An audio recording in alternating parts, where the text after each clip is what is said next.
اما بعد فقد قال اللہ تبارک و تعالی كما ورد فی سورۃ الجاثیہ اعوذ باللہ من الشیطان الرجیم بسم اللہ الرحمن الرحیم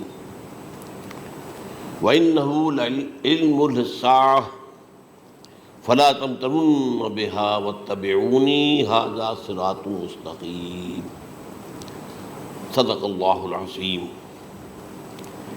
رب اشرح لي صدری ویسر لي امری واحلل عقدۃ من لسانی یفقہوا قولی اللہم ربنا الہمنا رشدنا واعذنا من شرور انفسنا اللہم ارنا الحق حقا وارزقنا اتباعہ وارنا الباطل باطلا وارزقنا اجتنابہ آمین یا رب العالمین۔ قادیانیت سے متعلق ایک بحث کا آغاز ہو گیا تھا، کیونکہ ہمارے علم میں یہ آیا تھا کہ قادیانیوں نے خاص طور پر ماڈل ٹاؤن کو اپنا ایک مرکز اور اپنا اڈا بنانے کا فیصلہ کیا ہے، اور اس کا ہمیں تجربہ بھی حاصل ہو گیا۔ کچھ نوجوان اہل سنت کے نوجوان میرے پاس آئے تھے اور انہوں نے میری توجہ اس طرح منعطف کرائی کہ یہاں پر یہ اپنی جمعے کی نماز کے لیے اوپن گراؤنڈ استعمال کر رہے ہیں اور اس میں لگا لیتے ہیں پارٹیشن وغیرہ، اور بڑی یوں سمجھیے کہ بڑی مہم کے ساتھ دونوں طرف کی سڑکیں بند کر کے، اور جو بھی لوگ مسافر ہیں انہیں بھی دعوت دیتے ہیں کہ آئیں یہاں جمعہ پڑھیں، اور بعض لوگ مغالطے میں وہاں جمعہ پڑھ لیتے ہیں۔ تو اس کے حوالے سے انہوں نے کوشش کی کہ کچھ نہ کچھ اس سلسلے میں، جو کہ انہوں نے مجھے لا کر قانون دکھایا۔ پاکستان میں جو قانون نافذ ہے وہ یہ ہے، چاہے یہ کہ وہ نافذ نہیں ہے بالفعل، لیکن ہے قانون کی کتاب میں تو موجود ہے کہ قادیانی اپنے کوئی جو بھی ان کے نزدیک بھی ان کے مذہبی شاعر ہیں ان کو مسلمانوں کی شکل میں برملا علی الاعلان ادا نہیں کر سکتے، کیونکہ وہ تو دھوکہ دینی بات ہو گئی کہ لوگ سمجھیں گے یہ مسلمان ہی ہیں۔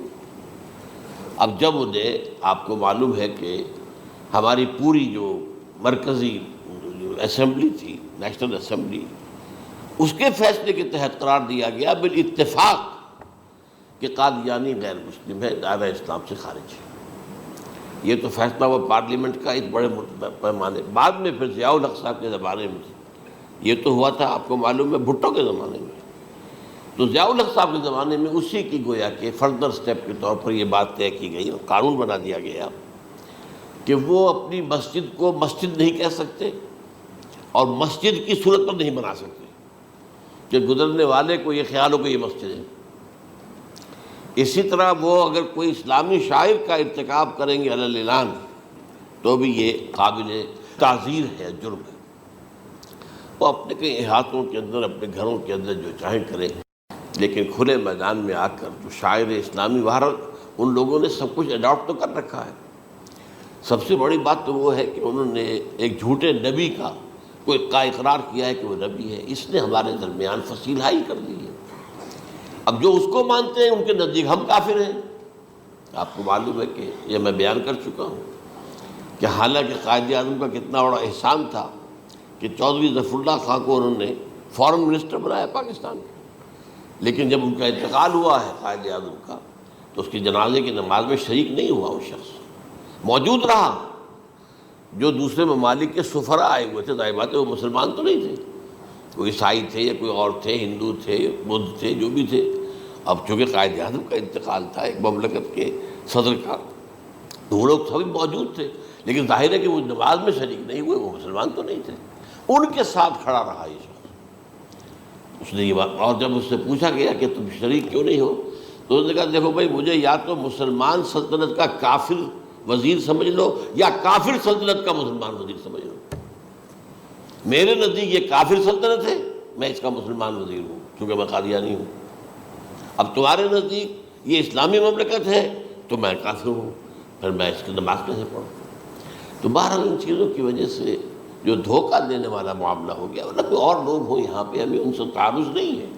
عیسائی بھی ہیں، اپنی تبلیغ کرتے ہیں، کوئی خلاف ان کے رد عمل نہیں ہوتا، الا یہ کہ کہیں یہ واقعہ پیش آ جائے یا کوئی یعنی خام خواہ کو شوشہ کوئی شرارتی لوگ اٹھا لیں کہ انہوں نے قرآن کی یہ جو ہے بے حرمتی کی ہے، تو یہ تو پھر تحقیق سے معلوم ہو سکتا ہے کہ واقعتاً کی تھی کہ نہیں کی تھی۔ لیکن ایک وقت میں جو اس پر تو ان کا احتجاج ہوتا ہے، لیکن یہ کہ ان کے جو ہے چرچ ہے ان کی ساری اور تبلیغ ان کی ہو رہی ہے اور بڑھ بھی رہی ہے تعداد ان کی، لیکن اس کے خلاف کوئی رد عمل تو ہمارے یہاں نہیں۔ تو یہ ہے اصل میں وہ بات۔ تو اس پر جو گفتگو شروع ہوئی تھی میں آج اس کی تکمیل کرنے جا رہا ہوں۔ حضرت عیسیٰ علیہ السلام کی دوبارہ آمد کا تعلق ہے، اس کے ضمن میں قرآن مجید میں جو نص قطعی ہے وہ نص قطعی یہ ہے اِنَّهُ لَعِلْمٌ لِلسَّاعَةِ فَلَا تَمْتَرُنَّ بِهَا۔ حضرت عیسیٰ کا ذکر ہوا ہے سورہ جاثیہ میں، اور وہاں فرمایا گیا ہے کہ یہ عیسیٰ کا دوبارہ آنا قیامت کی علامت ہوگا، یعنی کہ اب قیامت بالکل قریب آ گئی ہے۔ اِنَّهُ لَعِلْمٌ لِلسَّاعَةِ، علم حاصل ہوگا ان کی دوبارہ آمد پر کہ اب قیامت جو ہے وہ سر پر آ گئی ہے۔ اچھا، اس کے ایک اور جو ہے ذرا بالواسطہ دلائل جو قرآن مجید میں آئے ہیں، ایک ان میں سے یہ ہے کہ سورہ آل عمران میں جہاں حضرت مریم کو بشارت دے رہا تھا فرشتہ کہ آپ کے ہاں ایک بیٹا ہوگا، وہ بڑی حیران تھی کہ میرے ہاں کیسے بیٹا ہو جائے گا، ماں کن تو بغیہ، میں تو کوئی بدکار عورت تو نہیں ہوں، نہ میری کوئی شادی ہوئی ہے ابھی۔ تو اس میں جو باتیں بیان کی تھی فرشتے نے، وہ جو بیٹا ہوگا اس کی کیا شان ہوگی، اس میں یہ الفاظ بھی آتے ہیں وَيُكَلِّمُ النَّاسَ فِي الْمَهْدِ وَكَهْلًا، وہ باتیں کرے گا، لوگوں سے گفتگو کرے گا جبکہ وہ پنجھوڑے میں ہوگا، بچہ ہوگا، گود میں ہوگا، اور کہل کے وقت، کہل کہتے ہیں جب آدمی عمر میں جو ہے 40-45 کا کسی بھی اوپر ہو جائے، آپ پہلے طفل کہتے ہیں پھر جوان کہتے ہیں، عربی زبان میں شاب کا لفظ آتا ہے، بہت جوان، بڑی اچھی صحت میں ہے، اس کے بعد پھر ظاہر بات ہے ڈھلوان شروع ہوتی ہے، یہ کہل ہے۔ جب بڑھاپے کے آثار شروع ہوتے ہیں، بال سفید ہونے شروع ہوتے ہیں، تو یہ کہل، قبول۔ اب سوال یہ ہے اس گھوڑے میں بات کر دیں، یہ تو معجزہ ہے، لہذا اس کا ذکر یہاں پر مناسب ہے۔ یہ بڑے ہو کر بات کرنے کی کیا ضرورت تھی کہنے کی، وہ تو سبھی کرتے ہیں انسان، یہ اسی لیے کہ معلوم ہو کہ کہولت بھی انہیں آئے گی یار، حالانکہ آپ کو معلوم ہے سب مانتے ہیں، عیسائی بھی مانتے ہیں، سب مانتے ہیں، 33 برس کی عمر میں انہیں اٹھا لیا گیا، اس دور میں تو کہولت آئی نہیں، اس لیے قرآن ذکر کر رہا ہے۔ اور یہ بات جو ہے دوسری مرتبہ آئی ہے یہ سورہ المائدہ میں آیت نمبر 110، وَتُكَلِّمُ النَّاسَ فِي الْمَهْدِ وَكَهْلًا، صرف یہ ضمیر کا فرق ہے، وَيُكَلِّمُ النَّاسَ فِي الْمَهْدِ وَكَهْلًا، اور وَتُكَلِّمُ النَّاسَ فِي الْمَهْدِ وَكَهْلًا، یہ ہے جب قیامت کے دن اللہ تعالیٰ حضرت عیسیٰ سے سوال کریں گے، اے عیسیٰ ابن مریم، کیا تم نے میری اجازت سے اور میری تائید سے یہ معجزے نہیں دکھائے، یہ معجزے نہیں دکھائے، میں نے تم پر یہ فضل نہیں کیا؟ اور یہ گویا کہ بالواسطہ عیسیٰ کے ماننے والوں سے خطاب ہے کہ اللہ تعالیٰ کے کتنے بڑے بڑے احسان ہوئے، اور اسی میں تم بات کرتے تھے لوگوں سے پنگھوڑے کے اندر بھی اور کہولت کی عمر میں بھی، تو یہ کہولت کی عمر کب آئی؟ حضرت عیسیٰ علیہ السلام، تو اس کے بغیر تو ممکن ہی نہیں ہے کہ وہ دوبارہ دنیا میں آئیں، پھر ان کے اوپر وہ عمر آئے اور اس عمر کے اندر بھی وہ بات کریں گے۔ تو یہ میرے نزدیک قرآن مجید کے اندر دلائل ہیں اس چیز کے کہ حضرت عیسیٰ علیہ السلام کی دوبارہ جو ہے آمد ہوگی۔ اب اس ضمن میں چاہتا ہوں کہ آج خاص طور پر جو الساعہ کی اور جو علامتیں قرآن میں آئی ہیں، یہ ضمنی مضمون ہو جائے گا، لیکن بہرحال یہ بھی ایک معلوماتی مضمون ہے کہ ایک تو یہ قیامت کی بڑی نشانیوں میں سے حضرت عیسیٰ کا دوبارہ آنا، اور کیا کیا جو ہے باتیں بیان ہوئی ہیں وہ ذرا غور سے سن لیجیے۔ پہلی بات میں نے ہلکا سا حوالہ دیا تھا، ہم تو ایک لفظ قیامت بولتے ہیں، وہ قیامت جو ہے اتنا ہمارے نزدیک جامع لفظ ہے کہ جس میں وہ بھی جو زلزلۃ الساعہ آئے گا وہ بھی ہے، پھر جو نفخ روح، نفخ ساق ہوگا وہ بھی ہے، لیکن قرآن مجید سے معلوم ہوتا ہے کہ یہ الساعہ ہے، وہ گھڑی جس دن کے یہاں قیامت برپا ہوگی، زلزلہ آئے گا، شدید ترین حالات آئیں گے، فوری طور پر تمام انسان مر نہیں جائیں گے۔ جو ہے اس کا نقشہ جو کھینچا گیا ہے، یا ایھا الناس اتقوا ربکم ان زلزلۃ الساعۃ شیء عظیم یوم ترونھا تذہل کل مرضعۃ عما ارضعت وتضع کل ذات حمل حملھا وتری الناس سکارى وما هم بسکارى ولکن عذاب اللہ شدید۔ اے لوگوں ڈرو، اللہ کا تقوی اختیار کرو، اس لیے کہ قیامت کا زلزلہ بہت سخت شے ہے، بہت بھاری شے ہے۔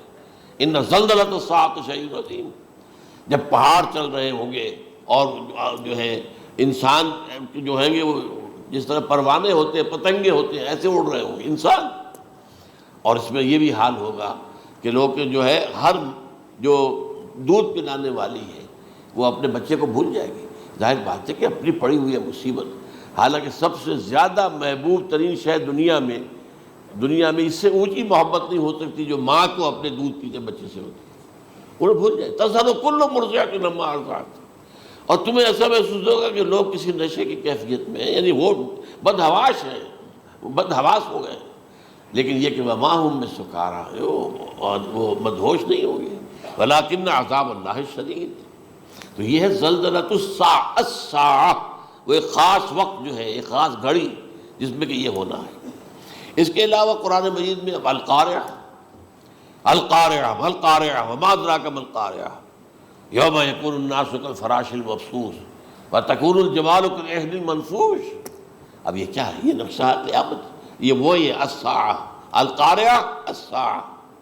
اسی کے ساتھ قرآن میں آتا ہے الواقعہ، اذا وقعت الواقعۃ لیس لوقعتها کاذبہ، تو یہ خافضۃ رافضہ، یہ الفاظ سورہ واقعہ میں ہے۔ اسی طریقے سے اور جو ہے الحاقہ، ما الحاقہ وما ادراک ما الحاقہ، یہ تمام جو الفاظ قرآن مجید میں آئے ہیں یہ آئے ہیں الساعہ کے لیے، قیامت کے لیے نہیں۔ قیامت میں بعد میں بتاؤں گا آپ کو۔ چنانچہ 3 نفخے ہیں جو قرآن سے ثابت ہیں۔ نفخ فی الصور، اور اس نفخ فی الصور کا یہ عالم ہوگا یوم ینفخ فی الصور ففزع من فی السماوات ومن فی الارض الا من شاء اللہ، جس دن پھونکا جائے گا سور میں، اور اس وقت صورتحال یہ ہو جائے گی کہ جو بھی آسمانوں میں ہے، زمین میں ہے، سخت پریشانی اور سخت پشیمانی اور ایک طرح کی مرعوبیت اور خائف ہو کر رہ جائیں گے، الا ان کے کہ جن کو اللہ چاہے، اس کے کوئی ملائکہ مقربین ہوں گے۔ من فی السماوات ومن فی الارض ہے، اس لیے ساتھ ہی یہ کہہ دیا گیا ہے، لیکن یہ باقی پورے لوگوں کے اوپر، پوری مخلوقات کے اوپر ایک جو ہے گھبراہٹ کی کیفیت طاری ہو جائے گی۔ تو یہ ہے پہلا فضا۔ دوسرا فضا کیا ہے؟ فضا صعق، صعق کہتے ہیں آدمی کا بے ہوش ہو جانا۔ یہ دوسری مرتبہ جب سور پھونکا جائے گا، وَنُفِخَ فِي الصُّورِ فَصَعِقَ مَن فِي السَّمَاوَاتِ وَمَن فِي الْأَرْضِ إِلَّا مَا شَاءَ اللَّهُ، یہ ہے کہ اس کے بعد وہ سب کے اوپر موت طاری ہو جائے گی۔ یہ دوسرے سور پھونکے جانے کے بعد ہے۔ پھر ثُمَّ نُفِخَ فِيهِ أُخْرَى، پھر ایک مرتبہ اور پھونک ماری جائے گی، یہ تیسرا ہو رہا ہے۔ فَإِذَا هُمْ قِيَامٌ يَنظُرُونَ، تو اچانک سب کے سب کھڑے ہوں گے اللہ کی طرف دیکھتے ہوئے۔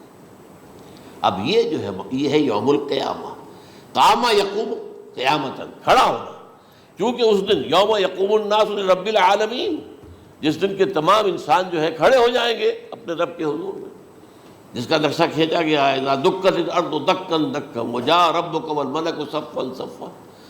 تو یہ سب کے سب انسان بھی جو ہے موجود ہوں گے، فرشتے صفے باندھے ہوئے ہوں گے، اور اللہ تعالیٰ جو ہے اپنے خاص عرش کے ساتھ، یحمل عرشہ ثمانیہ، 8 فرشتے اس عرش کو اٹھائے ہوئے ہوں گے، جبکہ یہ آسمان پھٹے گا اور اس روئے ارضی پر اللہ تعالیٰ کا نزول ہوگا۔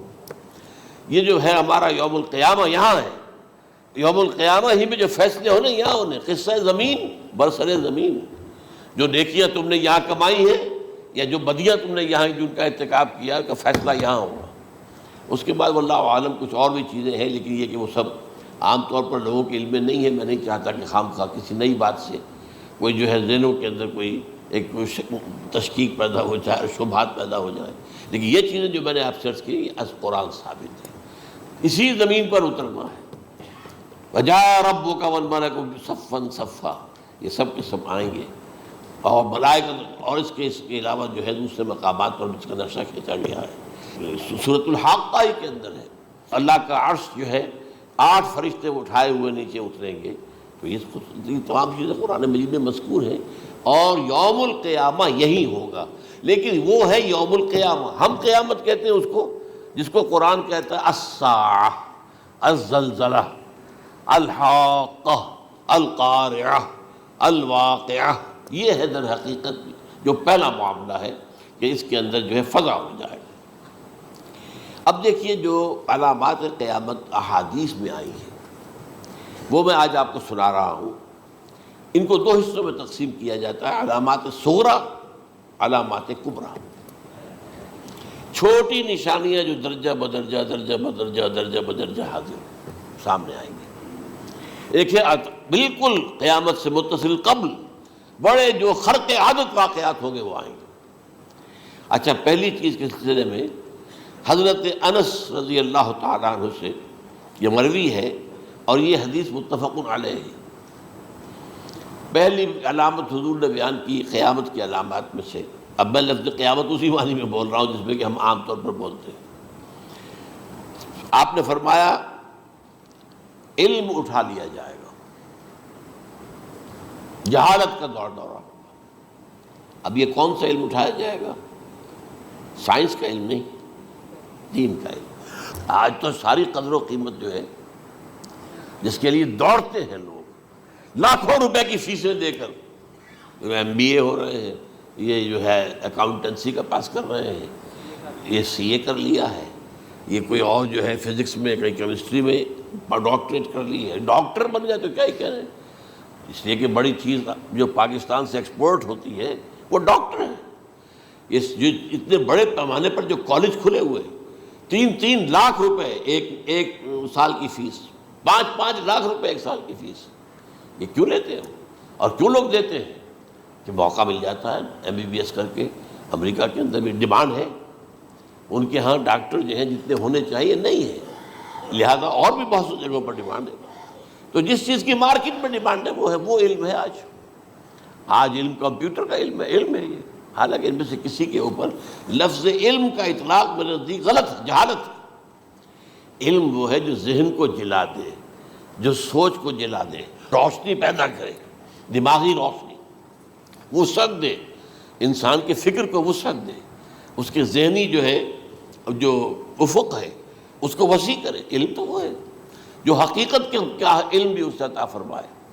قرآن ہے، حدیث ہے، باقی اور چیزیں جو اس سلسلے میں آ سکتی ہیں وہ ہے کہ جو قرآن اور حدیث کی سمجھنے میں مومن ہوں اور زیادہ جو ہے اس کے تک فہم کو آسان کر دیں۔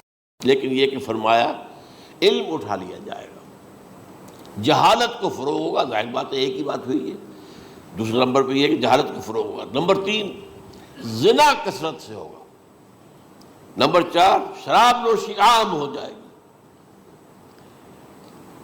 نمبر 5 عورتوں کی تعداد بہت زیادہ ہو جائے گی، مردوں کی تعداد کم ہو جائے گی، یہاں تک کہ 50 عورتوں کا خیر خبر کرنے والا، کوئی نگرانی کرنے والا، وہ ایک مرد۔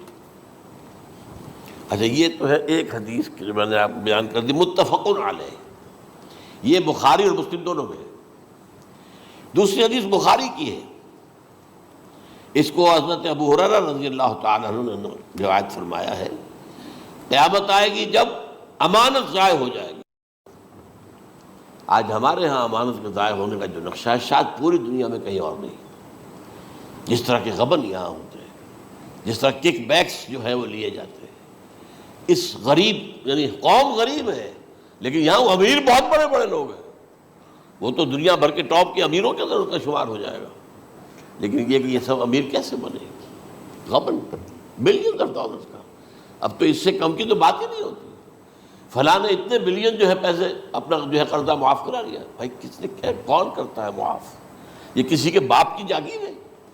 یہ پیسہ بینک کے اندر حکومت کا ہے کہ حکومت کو اختیار ہو کے وہ رائٹ آف کر دے ان کے جو ہے ان کی جائیدادیں کرو ضبط۔ لیکن ہوتا کیا ہے، بینک آفیسر بے ایمان ہے، وہ کہتا تھا 1 کروڑ کا قرضہ لے جاؤ، 10 لاکھ مجھے دے جاؤ، چاہے تم میرے پاس کوئی ڈاکومنٹ جو ہے ایسے نہیں دے سکتے، حالانکہ ہونا چاہیے کہ اتنا بڑا قرضہ لے رہے ہو تو ڈاکومنٹس یہاں پر ہمارے سامنے لاؤ کہ اگر تم نہ دے سکو تو ہم ان ڈاکومنٹس کے ذریعے سے تمہاری جائیداد، تمہاری کوئی جاگیر، تمہاری کوئی اور چیز اس کو قبضہ کریں۔ جب وہ وقت آتا ہے دیکھتے ہیں تو یہ ڈاکومنٹس ہی فیک ہیں۔ اللہ اللہ خرچ کیا کرے گا کوئی؟ بینک کا باپ بھی واپس نہیں لے سکتا۔ اور یہ سب کس کی بے ایمانی ہے؟ وہ جو بیٹھا ہوا بینک مینیجر، سارا سودا اس کے ماں باپ ہوتا ہے۔ کہ 1 کروڑ ہے نا، 10 لاکھ مجھے دو، 90 تم لے جاؤ، باقی یہ کہ ٹھیک ہے میں تمہارے جو ڈاکومنٹس تم پیش کر رہے اس میں کوئی اعتراض نہیں کرتا، بس جاؤ۔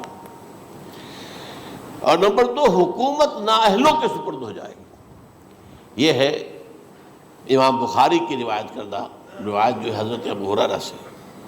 مسلم شریف میں ابو ہریرہ رضی اللہ تعالیٰ عنہ سے ایک اور روایت ہے، مال عام ہو جائے گا یہاں تک کہ زکوٰۃ قبول کرنے والا کوئی نہ ہوگا۔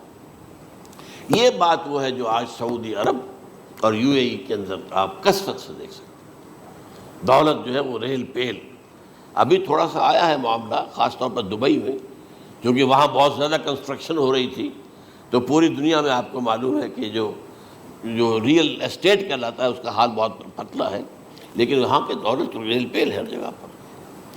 اور سب سے اہم متفق علیہ روایت، متفق علیہ کیا، وہ تو حضرت عمر سے بھی مروی ہے، ابن عمر سے بھی مروی ہے، ابن عباس سے بھی مروی ہے، ابو ہریرہ سے بھی مروی ہے، عبداللہ ابن مسعود سے بھی مروی ہے رضی اللہ تعالیٰ عنہ اجمعین۔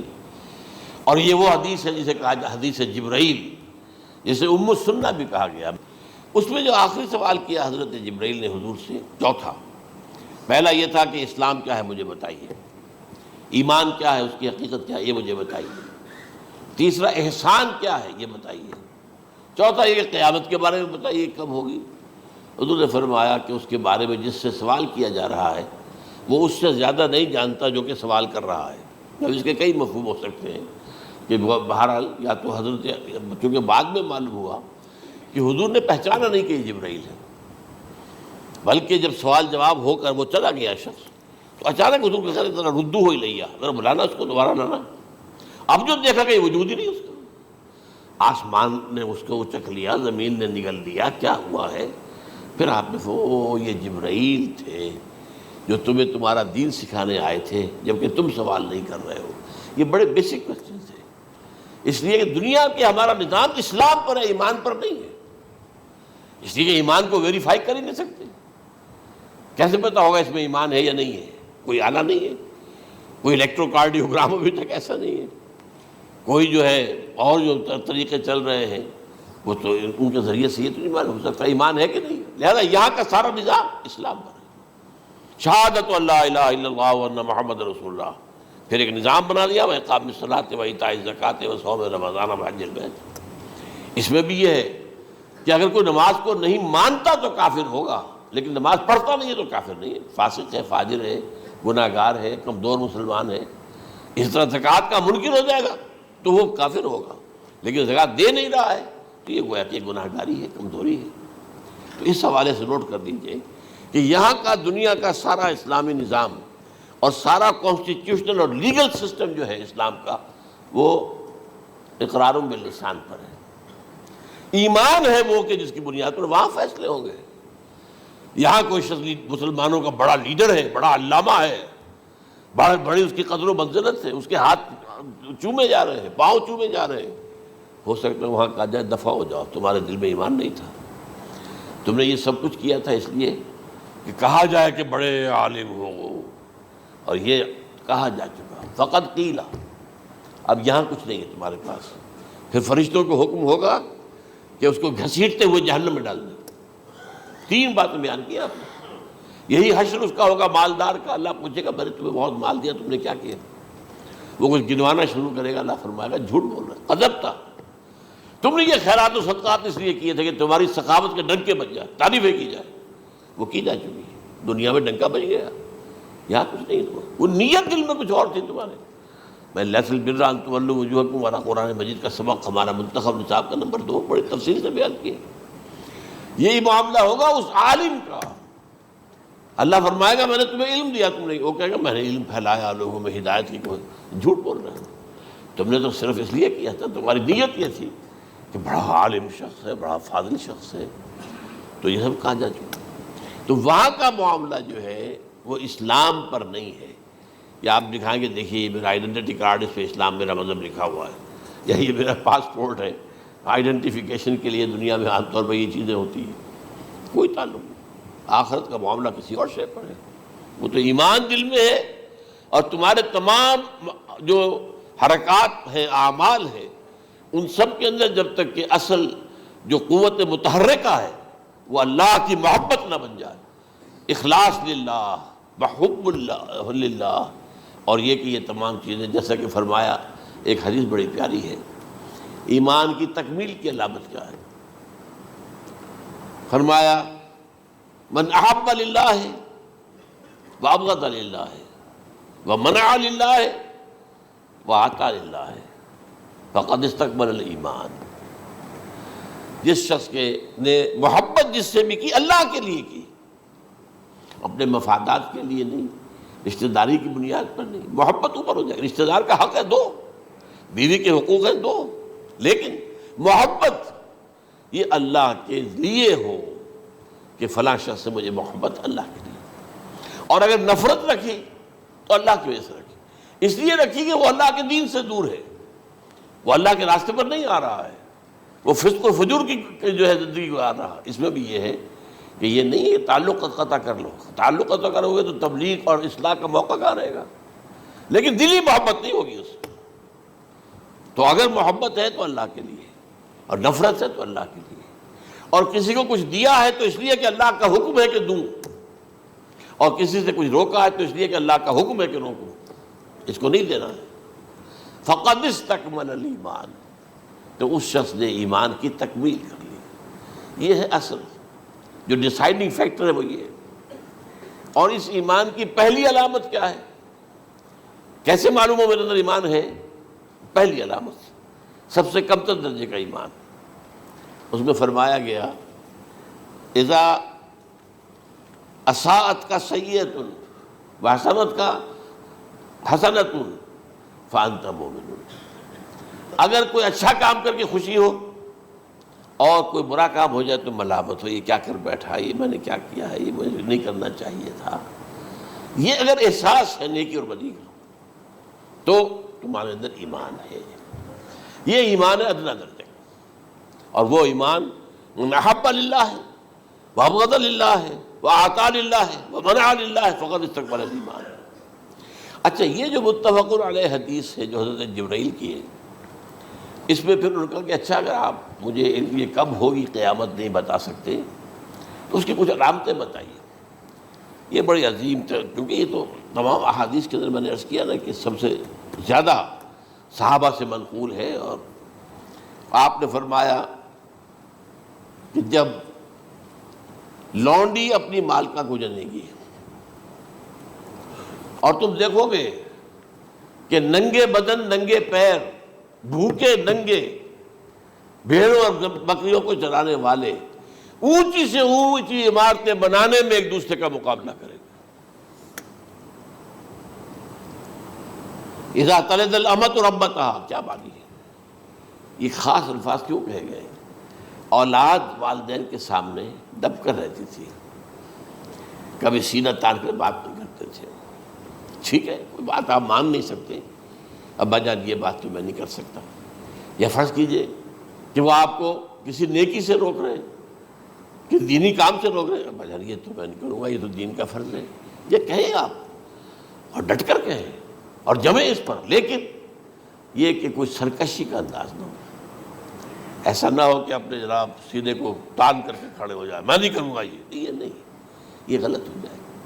اچھا، اولاد میں بیٹی جو ہوتی تھی وہ زیادہ سبارڈینیٹ، سبمسیو، بات ماننے والی، کہیں بھی سر اونچا نہ کرنے والی. اور آخری دور میں کیا ہوگا؟ بیٹیوں سے مائیں ڈریں گی، انہیں ٹوک نہیں سکتی کسی بات پر، پتہ نہیں کیا بک دے گے، کیا بکواس کر دے. یہ تو ہمارے ہاں ہو گیا ہے، باہر کیا ہے وہ تو آپ یہ بھی نہیں پوچھ سکتے. آپ کی 13 برس کی لڑکی آئی ہے رات کو 1 بجے، نہیں پوچھ سکتے کہاں رہی ہو، یہ رات کہاں گزاری، پوچھ ہی نہیں سکتے. یہ پوچھنا بھی جرم ہے. اپنے چھوٹے بچے کو آپ نے ایک تھپڑ مار دیا، تہذیب ہے، سکھانا ہے، غلط کام کیا ہے، اس کی سرزنش ہو رہی ہے، فوراً وہ اگر ایک فون کر دے گا پولیس آئے گی، بچے کو لے جائے گی، اسے لا کر کہیں اور جو ہے ڈپازٹ کرے گی اور آپ پر مقدمہ چلے گا، آپ کو اس کی سزا بھگتنی ہوگی. ظاہر بات ہے کہ پھر وہاں سرکشی کا کیا عالم ہوگا. پھر اولاد کہاں سر جھکائے گی، کس درجے میں جھکائے گی؟ اس کی تربیت عثمانی ہوئی نہیں. تو ان تلد الامۃ ربتہا، گویا کہ بیٹی کے نزدیک ماں جو ہے وہ ایسی ہو جائے گی جیسے لونڈی.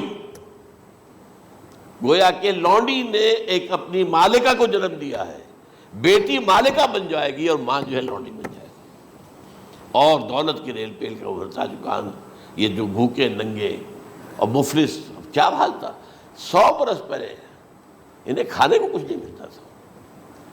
یہ مشرقی ساحل پر تھے، یہ سوائے یہ کہ مچھلیاں پکڑ لی، اللہ اللہ خیر اللہ وہ کھا لی، یا کہیں ان کو بیچ دیا، کوئی بنڈی لگ گئی، بنڈی لگ جاتی تھی وہاں، اور کیا تھا۔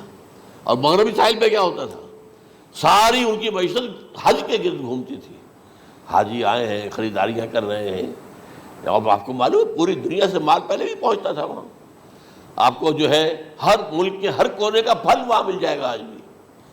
اور وہاں پر یہ ہے کہ سب سے بڑی بدوؤں کے لیے سب سے بڑی بات کیا تھی، قربانی کا گوشت، اسے وہ سکھاتے تھے، سخت چمڑے کر کے کھاتے تھے، یہ ان کا حل تھا۔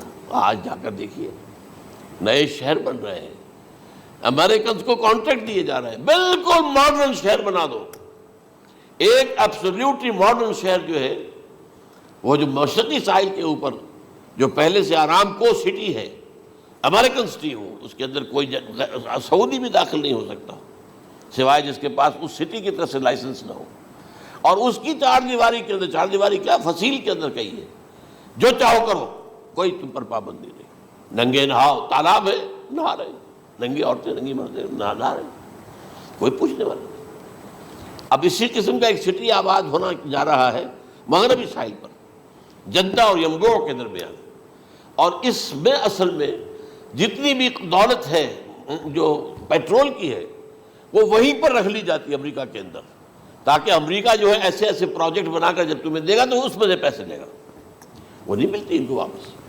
بہرحال یہ تو ایک میں نے ایک جگہ آپ سے ذکر بھی کیا تھا، دی کنفیشنز آف این اکنامک ہٹ مین، وہ کنفیشنز کی بات جو ہے، اگر آپ میں سے کسی کو دلچسپی ہو تو اسے پڑھیں کہ کس طریقے سے 1973 کے آئل امبارگو کے بعد جو شاہ فیصل شہید کے زمانے میں ہوا تھا، پھر جس طریقے سے امریکہ نے ان تمام ممالک کو جکڑ لیا ہے، اس کا پورا جو پروسیس کیا تھا وہ سامنے آتا ہے۔ بہرحال اس کے بعد آتا ہے علامات کبریٰ کا ذکر، بڑی علامتیں جو کہ بالکل خرق عادت کے انداز میں ہوگی، جن کا معاملہ جو ہے وہ آپ کے ناپ تول میں نہیں آ سکتا، آپ کی کیمسٹری فزکس اس کا جو ہے وہ نہیں کر سکتی، ادراک ہوگا یہ قیامت کی۔ ان میں نمبر 1 کیا ہے، ایک بہت بڑا دھواں آئے گا، پوری دنیا کو لپیٹے گا۔ نمبر 2 دجال کا ظہور ہوگا، جو اپنی خدائی کا دعویٰ لے کر آئے گا اور بنوائے گا، اس کے ہاتھ میں ہو جائیں گے، قبضے میں ہو جائیں گے سارے ذرائع پیداوار کے، اس کی طرف بھی پہلا قدم اٹھ چکا ہو، ٹرپس کے نام سے معاہدہ ہو چکا ہے، کوئی ملک اپنا بیج پیدا نہیں کر سکتا ہو، یہ بیج ہم نے ڈیولپ کیے ہیں، ان کے ڈیولپمنٹ سے پہلے تم ایک ایکڑ سے کتنی گندم لیتے تھے، آج کتنی لے رہے ہو، کس بنا پر؟ جینیٹکس کا جو کام ہم نے کیا ہے اس کی بنا پر ہو رہا، ہاں تو ہمارا حق ہے، اس کی رائلٹی ہمارے پاس آنی چاہیے، لہذا صرف ان اداروں سے ملٹی نیشنل سے خریدا جائے گا بیج، اور بیج بھی وہ دیں گے وہ کہ جس سے جو فصل اگے گی وہ بیج نہیں لا سکتی، وہ بیج کا کام نہیں کر سکتی۔ جیسے آپ کو معلوم ہے کہ آپ کے ہاں جو گوشت کھایا جاتا ہے مرغے کا، تو مرغا وہ جو ہے اس میں مرغا ہو یا مرغی ہو، اس کے اندر کوئی وہ کیفیت ہی نہیں ہے، ان کے انڈے جو ہے ان سے آپ بچے حاصل نہیں کر سکتے، ہے تو انڈا، دیکھنے کو تو انڈا ہے، لیکن وہ بنڈا جو ہے اس سے بچہ تو نہیں حاصل کر سکتے۔ ایسے ہی وہ گندم کا بیج دیں گے، نظر آئے گی گندم، لیکن اس کے اندر وہ صلاحیت نہیں ہے کہ اس سے جو فصل اگے گی اس کا نتیجہ جو ہے وہ بھی آپ لے سکیں، یہ ہونا ہے، اللہ جانے، قدم اٹھ رہے ہیں ادھر۔ پھر یہ ہے کہ دابۃ الارض، زمین سے ایک حیوان نمودار ہوگا، زمین شق ہوگی۔ ابھی میں کہہ رہا ہوں خرق عادت ہے، یہ چیزیں وہ نہیں ہیں جو ہماری کسی حساب کتاب میں جو باتیں پہلے آئی ہیں وہ تو حساب کتاب میں آ رہی ہیں، ساری سمجھ میں آ رہی ہیں، ساری چیزیں مشاہدہ ان کا ہو رہا ہے، لیکن یہ ہے کہ دابۃ الارض، یہ کہتے ہیں کہ کوہ صفا، اس میں تو نہیں ہے حدیث میں، کوہ صفا پھٹے گا اور اس میں سے ایک حیوان دابہ وہ ظاہر ہوگا، تو اسی لیے فرمایا ہے وَإِذَا وَقَعَ الْقَوْلُ عَلَيْهِمْ أَخْرَجْنَا لَهُمْ دَابَّةً مِّنَ الْأَرْضِ تُكَلِّمُهُمْ، تو ہم اندر سے پیٹ کے چیر کر زمین کے پیٹ کو ایک حیوان کو برآمد کریں گے جو انسانوں سے بات کرے گا، گفتگو کرے گا۔ نمبر 4 طلوع الشمس من المغرب، یہ بھی خرق عادت، سورج تو طلوع ہوتا ہے مشرق سے، غروب ہوتا ہے مغرب میں، لیکن اس وقت معاملہ الٹا ہو جائے، یعنی جو کائنات کے اندر جو گڑبڑ ہوگی کچھ سمجھ میں بات آتی ہے کہ یہ معاملہ جو ہے یہ تو اس پورے سولر سسٹم کو اگر بدل دیتے ہیں تو مشرق مغرب ہو جانا، مغرب مشرق ہو جانا، یہ بالکل سمجھ میں آنے والی بات ہے۔ اس کے بعد ہے عیسیٰ ابن مریم کا نزول، جس کے بارے میں آج میں نے گفتگو کی ہے تفصیل سے۔ یہ نزول ہونا ہے، یہ علامات قیامت میں سے حضور نے بیان فرمایا ہے، اور قرآن مجید کی جو اصطلاحات ہیں اس کے حوالے سے میں نص قطعی جو ہے وہ میں آپ کے سامنے رکھ چکا ہوں۔ پھر یاجوج ماجوج کا ایک معاملہ ہے، یہ میں ابھی اس وقت زیادہ اس پر بات نہیں کر سکتا۔ حضرت عیسیٰ علیہ السلام کے نزول کے بعد 2 کام ہوں گے، یہودیوں کا قلع قمع ختم، تمام یہود، ایک کام تو یہ ہونا ہے، اور نمبر 2 عیسائیت کا ختم ہو جانا۔ عیسائیت کی نفی کر دیں گے، بھائی تم مجھے خدا کا بیٹا بنائے بیٹھے ہو، میں تم خدا کا بیٹا نہیں ہوں، میں تو اس کا بندہ ہوں، رسول ہوں، میں نے تم سے کب کہا تھا کہ مجھے خدا کا بیٹا بناؤ۔ نمبر 2 یہ کہ وہ خنزیر کو قتل کر دیں گے، یعنی یہ تم نے خنزیر کب سے کھانا شروع کر دیا، میں تو تم کو نکاح اجازت دے کر گیا تھا، یہ تو شریعت موسوی میں حرام تھا، اور میں کہہ کر گیا تھا کہ یہی شریعت تم پر لاگو رہے گی، ہاؤ کم تم نے کیسے یہ؟ آج بھی بہت سے رومن کیتھولکس جو ہے وہ سور نہیں کھاتے، وہ اس میں ہے ان کے اندر کچھ نہ کچھ بات جو ہے جو حضرت عیسیٰ کی تعلیمات کا کچھ اثر ان کے ہاں ہے۔ میں تو ایک مرتبہ، یہ 1971 کی بات ہے، 4-5 دن کے لیے برسلز میں رکا تھا، اس لیے کہ وہاں مجھے ایک صاحب نے خط لکھا تھا کہ وہاں ایک نوجوان ہے، ابھی اس میں ایمان لایا ہے، اور اس کے کچھ مسائل ہیں، ہم کوشش کر رہے ہیں ان کے مسائل حل کریں، آپ بھی جا رہے ہیں۔ میں انگلینڈ جا رہا تھا تو واپسی پر آپ ان کے یہاں چند دن ٹھہرے، میں حیران ہوا، ویسے اس نے مجھے اپنے گھر ٹھہرایا نہیں، اس لیے کہ ماں باپ تو اس کے کرسچن تھے، اور پولیس کا چیف آفیسر اس کا باپ تھا، چیف آف پولیس فورس۔ اس نے مجھ سے ایک دن کھانے پہ بلایا، میں ہوٹل میں ٹھہرایا مجھے، اس نے کہا آپ اطمینان سے یہاں کھانا کھائیں، اس گھر میں نہ آج تک کوئی شراب کی بوند آئی ہے اور نہ ہی کوئی بوٹی آئی ہے سور کی۔ رومن کیتھولکس، اب اکلوتا بیٹا تھا یہ عبدالعزیز، اس نے بعد میں نام رکھا، وان کینٹر اس کا نام تھا جو کہ اوریجنل تھا، پھر اس نے نام رکھا عبدالعزیز وان کینٹر، پرانا نام بھی بحال رکھا۔ نہایت خوبصورت، 28 سال کی عمر تھی، اور اس وقت میں نے دیکھا تھا کہ اس کی فقہی معلومات جو ہے میری معلومات سے 10 گنا زیادہ۔ اس کی وجہ کیا ہے؟ وہ گیا تھا موراکو میں ایز اے ٹیچر ملازمت کرنے، پیسہ کمانے، وہاں وہ مسلمانوں سے اس کا ہوا ربط ضبط ہوا، اسلام کی تعلیمات سامنے آئی، اسلام لے آیا، اب اکلوتا بیٹا ہے، اور ماں باپ جو ہے کرسچن کیتھولکس۔ جب وہاں سے واپس آیا تو پھر کہتے ہیں کہ ہمارے درمیان ایک معاہدہ ہے، وی آر لیونگ ٹوگیدر، لیکن یہ معاہدہ ہے ہم مذہب پہ بات نہیں کریں گے، بس باقی جو بھی ہے وہ ساتھ رہ رہے ہیں۔ لیکن میں حیران ہوا، مجھے معلوم نہیں تھا۔ اچھا، اس کے بعد اس نے جب اسلام کا فیصلہ کیا تو اس کے سامنے سوال آیا کون سی فقہ اختیار کروں، تو اس نے بڑی جو ہے تھورو اسٹڈی کی ہے تمام فقہوں کی، کمپیریٹو اسٹڈی، ان کو کرنے کے بعد پھر فائنل فیصلہ اس کا یہ تھا کہ حنبلی فقہ میں اختیار کروں گا۔ 4 فقہوں میں سب سے لیٹسٹ حنبلی ہے، یعنی حنفی نمبر 1، پھر مالکی نمبر 2، پھر اس کے بعد شافعی نمبر 3، پھر یہ امام احمد ابن حنبل ہے۔ اور امام احمد ابن حنبل کے زمانے تک احادیث بہت بڑے پیمانے پر جمع ہو چکی تھی، جبکہ ابھی حضرت امام ابو حنیفہ کے زمانے میں کوئی اتنا زیادہ جو ہے حدیث کا بھی ذخیرہ نہیں بنا تھا۔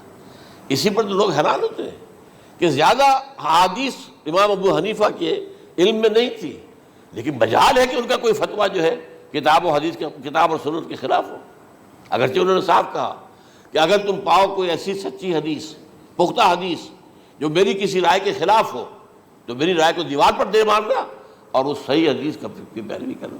لیکن ویسے اس کے بعد یہ کمال یہ ہے کہ بہت ہی کوئی شاذ معاملہ ہے کہ جس میں ان کا کوئی فتویٰ وہ کتاب و سنت کے منافی ہو یا سنت کے منافی ہو۔ کتاب پہ تو سوال پیدا نہیں ہوتا، کتاب تو ساری ان کے سامنے موجود تھی۔ اس کے بعد یہ ہے کہ یاجوج ماجوج، اصل میں بتا رہا تھا آپ کو کہ جب عیسائیت بھی ختم ہو گئی، یہود ویسے ختم ہو گئے، استیصال ہو گیا، جڑ کٹ گئی، اب عیسائیت گویا کہ اسلام میں ضم ہو گئی، عیسائیت مذہب ختم، یہودی خود ختم، اب یہ طاقت کتنی ہو جائے گی؟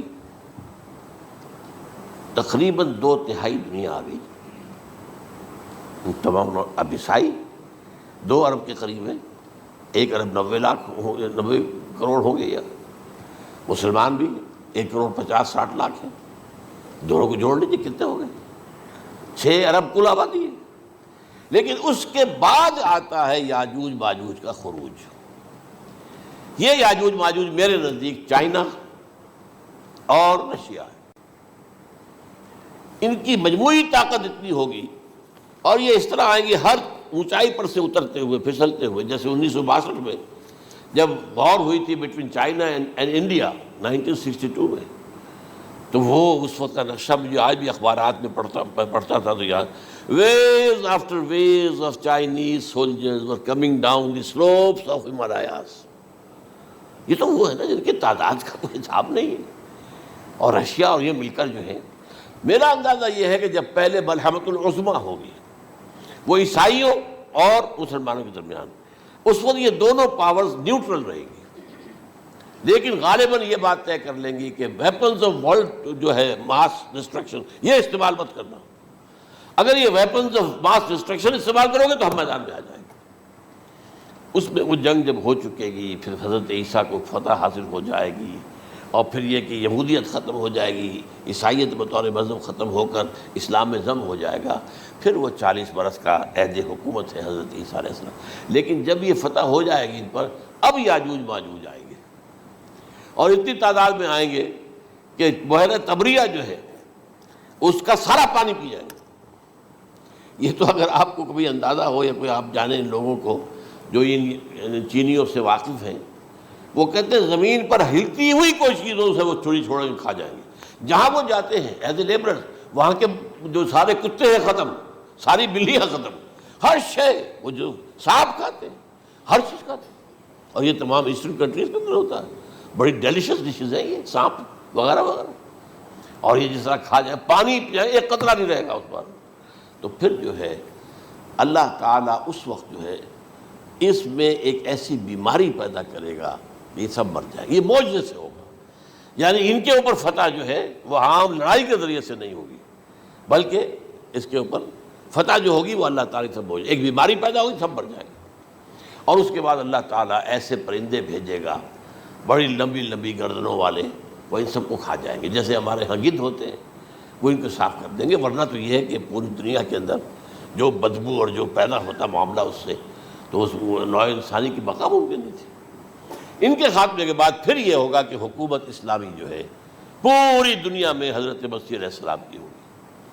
45 برس وہ رہیں گے، اسی میں وہ کہلن بھی آ جائے گا، وہ فی المہد و کہلن جو میں نے شروع میں بیان کیا تھا، اسی میں پھر یہ ہے کہ وہ شادی بھی کریں گے، ان کی اولاد بھی ہوگی، اور پھر ان کا انتقال ہوگا تو حضرت حضور صلی اللہ علیہ وسلم کے حجرے میں، وہیں پر جہاں حضور اور ابو بکر اور عمر رضی اللہ تعالیٰ عنہم دفن ہیں، وہیں پہ ان کو دفن کیا جائے گا، اور قیامت کے دن حضور فرماتے ہیں کہ میں اور یہ تینوں ساتھ نکلیں گے۔ تو یہ ہے واقعات و واقعات۔ بہرحال اس میں یہ ہے کہ یہ نوٹ کر لیجئے کہ جہاں تک ہمارے ہاں آج کل کا معاملہ ہے، میرے نزدیک میں یہ کہنے پر مجبور ہوں، جو رفع و نزول مسیح کو نہیں مانتا وہ کم سے کم منکر حدیث ضرور ہے۔ میں اس سے کم کا فتویٰ نہیں دے سکتا۔